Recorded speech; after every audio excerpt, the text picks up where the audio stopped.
નમસ્કાર, હું અંકુર રાવલ લઈને આવી ગયો છું અપરાધ જગતના સમાચાર. તો નમસ્કાર, વીટીવી ન્યૂઝમાં આપનું સ્વાગત છે. હું છું અંકુર રાવલ. રાજ્યના ખેડૂતો વાવણી કરીને ખેતર તૈયાર રાખજો, કારણ કે આગામી 2 દિવસમાં ગુજરાતના દરિયાકાંઠે ચોમાસું ટકરાશે. 26 જૂન સુધીમાં ગુજરાતમાં સત્તાવાર રીતે ચોમાસાનો પ્રારંભ થશે. હવામાન નિષ્ણાત અંબાલાલ પટેલે વરસાદની આગાહી કરી. આગામી 28 અને 29 જૂને બંગાળના ઉપસાગરમાં લો પ્રેશર બનવાની શક્યતા છે. લો પ્રેશરને કારણે રાજ્યમાં ધોધમાર વરસાદ પડશે. દક્ષિણ ગુજરાત, સૌરાષ્ટ્રના જિલ્લાઓમાં અતિભારે વરસાદની આગાહી કરવામાં આવી છે. અમદાવાદ, ગાંધીનગર ત્યાં પણ વરસાદ થઈ શકે છે. ઉત્તર ગુજરાતના કેટલાક ભાગોમાં પણ ભારે પવન સાથે વરસાદ આવશે. 29 જૂનથી 7 જુલાઈ સુધી દક્ષિણ ગુજરાતમાં પૂરની સ્થિતિ સર્જાઈ શકે છે.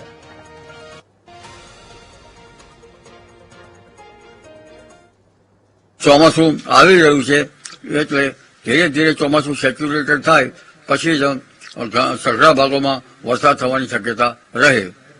તારીખ 26 સુધીમાં દક્ષિણ ગુજરાતના ભાગો, સૌરાષ્ટ્રના ભાગોમાં વરસાદ થવાની શક્યતા રહેશે. ઉત્તર મધ્ય ગુજરાતમાં ક્યાંક છાંટા કે ઝાપટા પડવાની શક્યતા રહેશે.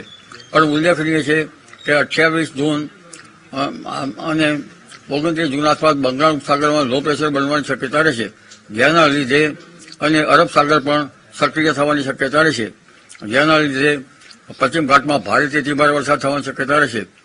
લગભગ દક્ષિણ ગુજરાતના ભાગો, આવડના વલસાડના ભાગોમાં 200 mm જેવો વરસાદ થવાની શક્યતા રહેશે. નવસારી, સુરતના ભાગોમાં પણ ભારેથી અતિભારે વરસાદ થવાની શક્યતા રહેશે. દક્ષિણ સૌરાષ્ટ્ર અને સૌરાષ્ટ્રના અન્ય ભાગોમાં પણ ભારે વરસાદ થવાની શક્યતા રહેશે. આ ઉપરાંત મધ્ય ગુજરાતના ભાગો, વડોદરાના ભાગો, ભરૂચના ભાગો, મહીસાગરના ભાગોમાં કેટલાક ભાગોમાં ભારેથી અતિભારે વરસાદ થવાની શક્યતા રહેશે.